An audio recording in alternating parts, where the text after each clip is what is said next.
I'd like to welcome you to Ideas with Diana, the podcast. Um, so far, we haven't heard anything from Parkside, UW Parkside, regarding WIPC as to whether the station will exist in May of 2021 or not. I have been asking alumni of WIPC and others who've listened to us worldwide and in across the pond in the UK and EU to basically send information to UW Parkside uwp.edu on the web in support or non-support. Just I believe in having open conversations. So basically, it doesn't always have to be what I think, or even if you want to say I'd say you disagree with what I think. I prefer that. I rather really do, because basically an open conversation will help us move further.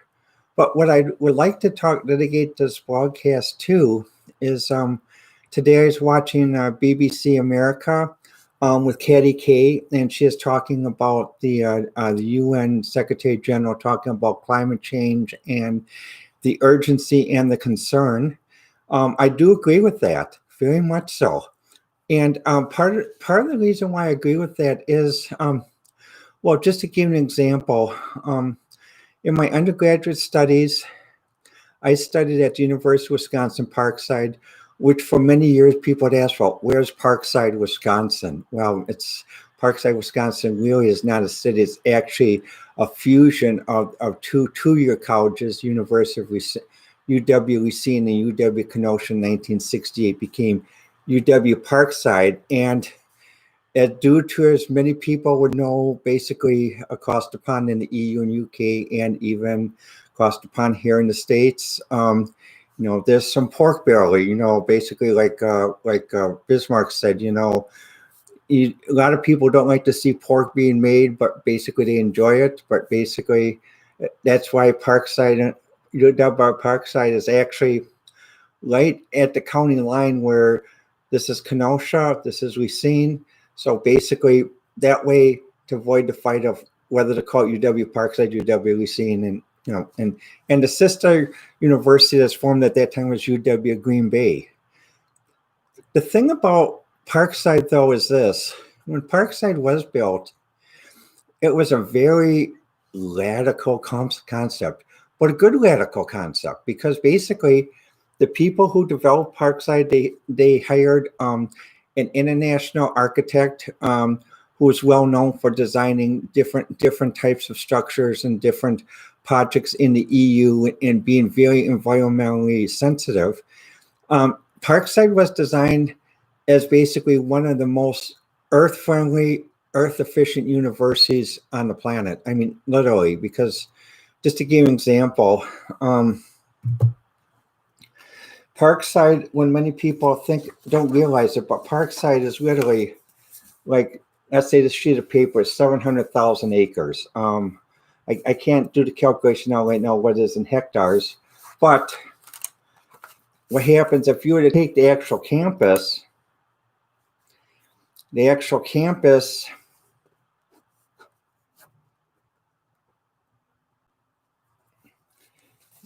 is this 100 acres with 600 acres of green space. And what the campus is powered by has a power plant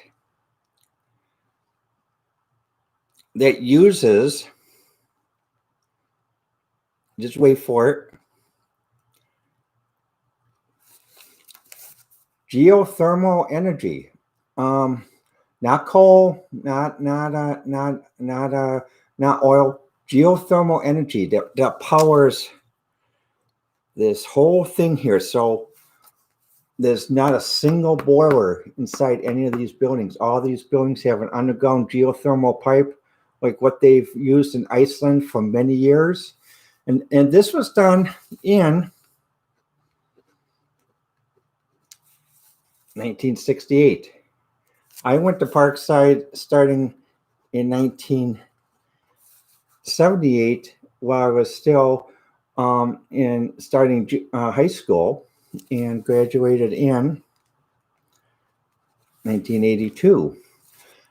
The thing about Parkside, when people study American history, you think, well, 1968 was a pretty violent year. Well, yes, but see, the people who formed Parkside, many of them saw the violence in Madison, and they didn't want to bring it down to Kenosha, Racine. They said, look, we agree with the discussion, we agree with the protest, but we're going to do something peaceful about it. We're going to solve the problem. We're not going to fight among each other. So it was a combination of free thinkers, Republicans, Democrats, independents, whatever way you want to call it, basically, right side, right part, left part, middle, different segments in between. They all came together peacefully, and that's how Parkside was built. And it was built to be, and even today, it's still one of the world's least carbon footprint universities and least environmental and most environmental friendly universities. In some ways, we're glad that Parkside hasn't been discovered by the developers from the state of Chicago and the state of Milwaukee, because then we're going to get into the meat of this segment, which I'm going to talk about, which some people may consider not as jelly or flippity, but basically down to facts. Like what the UN Secretary General said today, Gutierrez, about, in 30 years, if we're not careful, we're going to, basically fight a war with nature. Well, I mean, climate change is true, because right now I live in the southeastern part of Wisconsin, in between the states of Milwaukee and states of Chicago. Well, what does that mean? Many people, outside the United States think they're basically 50 states or 51 states if you count Washington, D.C. But the reason we call them states of Milwaukee and states of Chicago, because basically Milwaukee does have doing its own thing to the rest of the state, and so does Chicago. And it is also basically both states of Milwaukee and states of Chicago. To some of us who are basically moderates and social conservatives, we do feel our voice is not listened to in those two areas. That's why many of us have moved and live in the area of Wisconsin, southeast Wisconsin, which is outside of the state of Milwaukee and state of Chicago. So Kenosha County, basically Walworth, Racine, and basically used to be parts of Lake County too, McHenry. And during the Depression, we actually wanted to form our own state because we felt our voices weren't heard. But the point is, many of us are Republicans, we're naturalists. We believe in coexisting with the environment.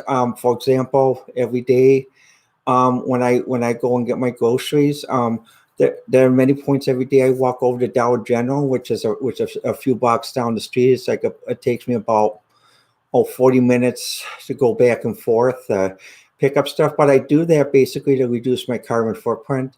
When I do go shopping, I have a friend that picks me up when we go shopping together at another store, which has a bigger selection. But again, when I do go out, I go out with a friend and we do mutual co-activities. However, and that's part of basically living a philosophy rather than just preaching a philosophy.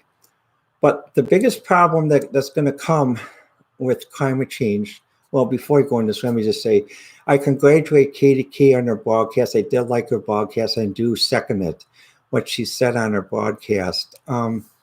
As well as basically the Secretary General, I do second that. And the BBC for sponsoring the event, which is very important. But however, this is the part that's going to get some people's feathers ruffled, depending on, if you want to listen with an open mind or if you're highly political, so be it. But this is it. The thing is, what we have to do is, it comes into a simple thing. Let me see if I can get this one pop going to show here. There we go. Okay. This is showing an old Andy Griffith episode called The Ball Game. And the reason why I'm picking this is because this leads directly into what we really need to do if we really are going to do something to help the planet and make a better future for everyone. Well, in the 1966 episode, the umpire for Mayberry's Little League team wasn't able to umpire. So the people at town asked Andy to say, well, Andy, you're a good sheriff. We trust you. We'd like you to be the umpire between Mayberry and, when we play Mayville. And Andy said, well, I'd like to, but, it's a thankless job because part of the reason why the one person is an umpire because he's tired of everyone moaning and groaning because basically he didn't make the right call. Well, and then finally what happened was one person talked him into it and said, so he umpires the game and his son's playing for Mayberry against Mayville. And 1966 Americana, even when I went to elementary school, junior high school, we used to bring our bats and balls to school. We used to keep them in our locker. That seems like a very odd concept now, even to many people in the United States listening, or even those in the EU. We actually bring our bats and balls and keep them locked. And at lunchtime, in junior high school, when I was at Washington Junior, we used to go down to a lakefront where there's a baseball field, and we had a 1 hour lunch. So we had a quick lunch, and then we play like a 45-minute baseball game, and had a ball field with a backstop, and we walked down then.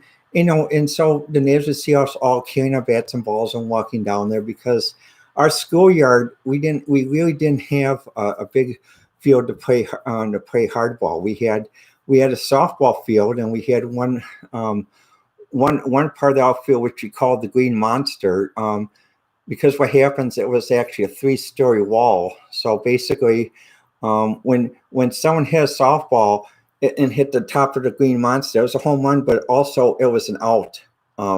It was an out for your team in the inning because we'd have to have the janitor go up there and get the ball and throw the ball down. So that's why we went to the park at the lake. So basically we could, not have to always have the janitor get the ball and. But the thing is, in this Andy Griffith episode, Andy Griffith, this is 1966, and in that time, many people played pickup games of baseball or other team sports, and the thing is, what happened came down to the 9th inning. His son was up to bat.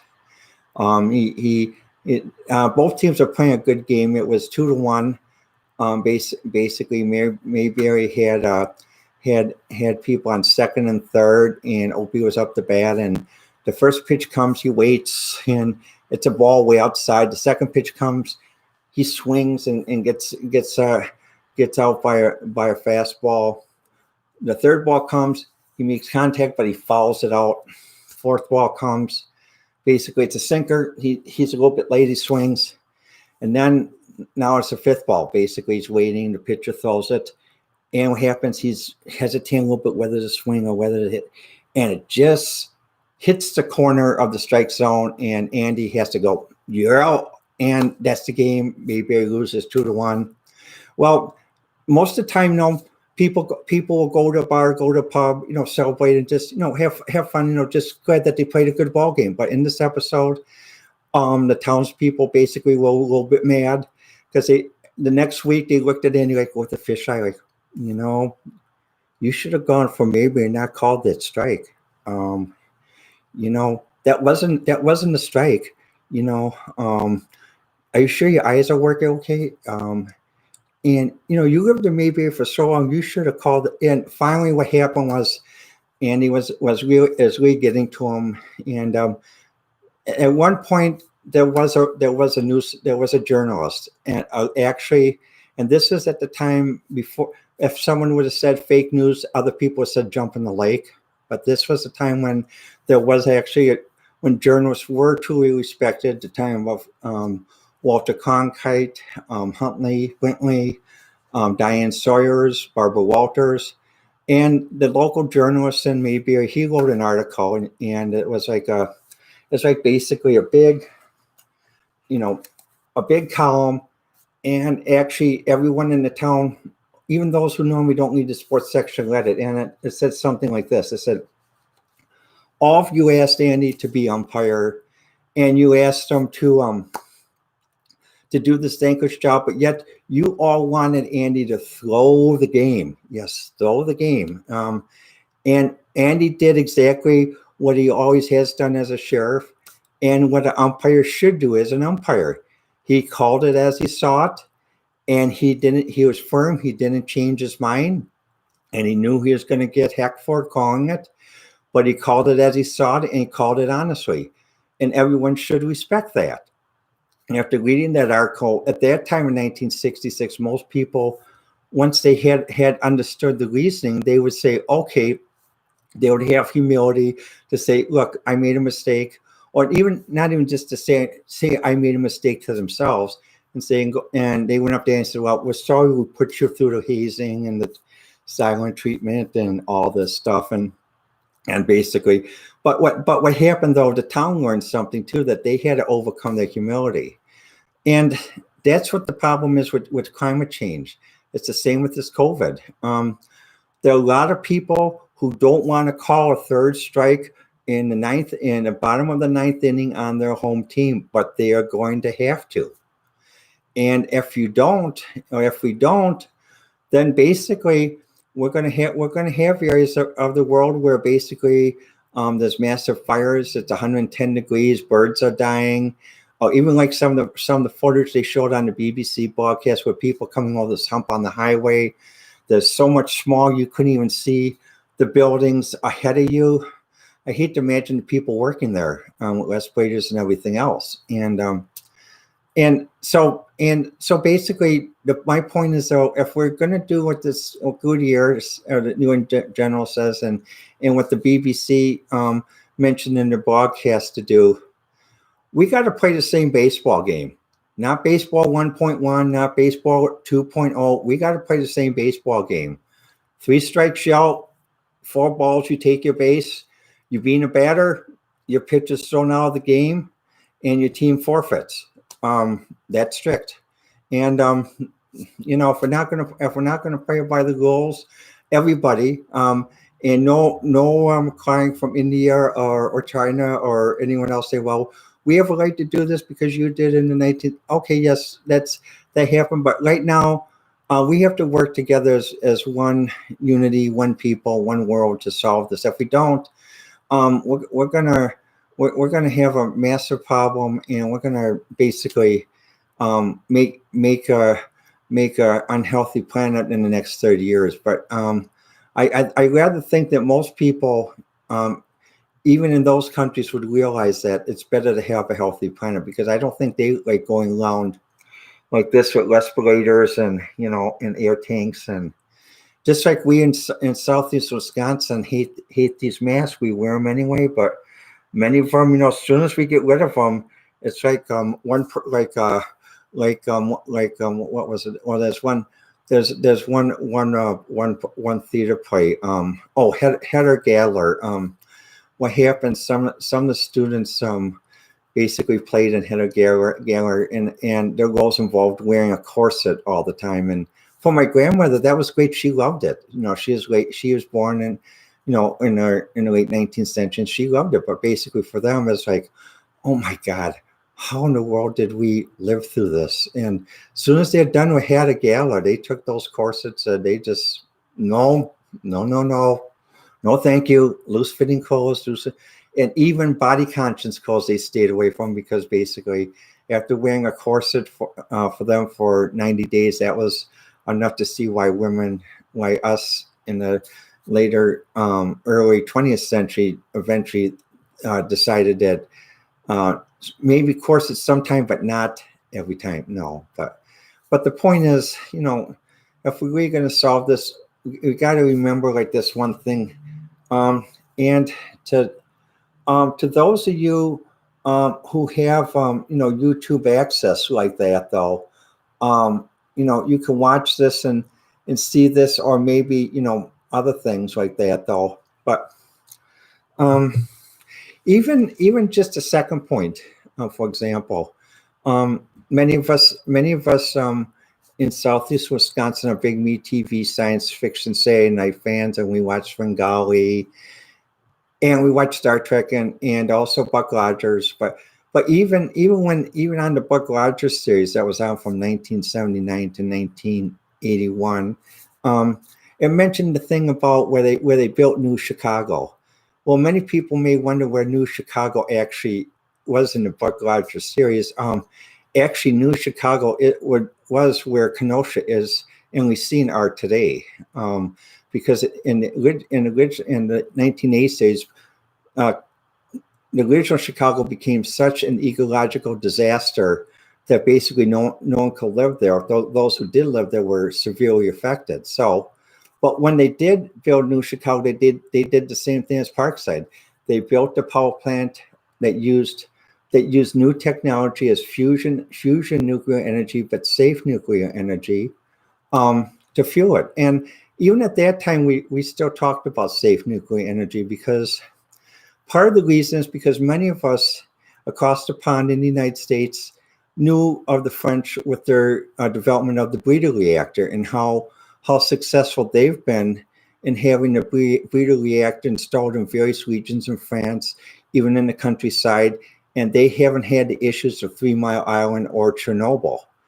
When I was associate vice president of the Society for Computer Simulation from 1992 to 1995, at the 1995 conference, there's a group that from Electricity Défense that was presenting a paper on emergency management, and it involved nuclear power. And what happens at one of the coffee chats, which is my famous way how I talk with people, because at SCS a lot of people thought if anyone ever wanted to make a character of me, it'd be with me walking along carrying a coffee cup and sharing a cup of coffee with everybody.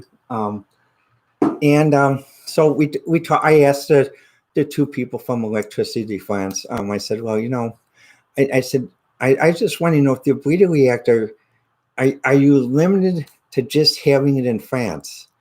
And he said, well, that's a good question, but, I'd like to know why you asked that. I said, well, I thought this would be a great concept for the United States to use, because it seems like you've avoided a lot of the issues that we've had in trying to build our version of a nuclear reactor. And with the fuel, especially with the fuel rods, you don't have to store the fuel rods. You actually, once you have a way how to basically just, minimize storage and rebuilding a fuel rod. They said, well, yes. He said, but I said, it's not limited. We're not limited to France. He says, we can build it in the United States, except we've never had anyone from the United States ever contact us. And we've tried to contact other people, and we've never had a response. And I thought, well, that's amazing. Because, technology is technology, science is science. We should work together as an international progress. And I just thought that was interesting. And then, then at the same 95 conference, while we're hearing this was at the time the 486 computers were coming out. And the big crisis then was, how are we going to power all these new 46 computers, in the United States? Because basically they used far more. At that time, they used 32 watts of power compared to 10. Nowadays, our computers use about 100. But the thing was, and in one point, it almost got like a political convention, because one group that managed the power system, one part of the United States, another group that managed it, they started fighting. And actually, one group was almost ready to do a filibuster all of the conference. And what the filibuster was about, luckily resolved, was basically one group was saying, well, we should use the practices and power systems of this group, and another group says, well, we should use the powers, but we can't because we don't know their language. And what happened was, basically what the problem was is, even though the power system management of this one group was good, it followed the French design, is based in Germany, but the reason why they didn't know the language, when they set up all the equipment and everything else, all the keyboards, all the manuals were in German. Well, there's some of us in the United States that had German grandparents like I did, and French grandparents, so I'm multilingual, but there are many people who aren't. And I'm sure, and that's true in other parts in the EU as well. and also in England in Ireland with various accents. I mean, difference, because I've met people from Islington, and I can tell when I listen to the news that many of the accents on the newscast are Islington accents, in that though, or some are East End, some are West End, and some basically are Dublin or Cork. But the point is, again, I and another, we went up to a person. I said, and we talked to one person from company. I said, he says, well, they can always order English manuals. I said, but you don't understand. For them to put a second order in through government service in any country, especially in the U.S., they got to fill out a whole bunch of paperwork. They got to wait to go through the cycle. Maybe in about 12 months, they'll get the new manuals in English. I said, what you guys got to do when you ship products to the United States and install products in the United States, you got to remember American English, not the Queen's English, because when you go to certain parts of the United States and you say, I'm having a lull with one of our vendors. There's some people in the United States that won't understand exactly what you mean. They'll say, well, what's a lull? If you say you're having an argument, or even just certain ways on how you, because there is such a thing as the British to American English dictionary. And when I did work in research with a good friend of mine, Dermot, who is from Dublin, he and his wife one year bought that for me as a Christmas gift. At first, I thought it was a gag gift, but I started to go through it and I realized, yes, there is a difference between American English and British English, and I mentioned to this one colleague in Germany about that, and he had his other colleague check, and they said, oh, you're right, but see, that's what the point is about this climate change and COVID. We got to be speaking the same language. We got to be using the same rules, playing the same game of baseball. If we're not, all this is moot. It's just a matter of being a talking head and spouting out, or basically, as some people say, fake media. If we want to prove to people we're not fake media, we gotta emphasize the same rules, same language, same practices, no matter what your country's status. And what happens if your country needs help from other richer countries? Fine, but basically, we're not. It's not fair to steal from Peter to pay Paul, and that I'll end that with this. So I'm interested in your comments, both positive and negative. The best way I prefer to get comments is on Twitter at Diana1A, because it's far easier for me to go through the comments and that. So if you are a major news organization and you would like to ask me to participate in a phone interview or maybe a Zoom interview, again, contact me on Twitter with a verifiable phone number in person that I can contact you, because I do get a lot of robocalls. I do get a lot of spam calls. So basically, I highly screen my calls. So I'll call first and then say who I am, and then you call back and say who you are, and then that way that establishes that I know that you're not spam or something else. So, well, let me know what you think. And this has been Ideas with Diana, the podcast.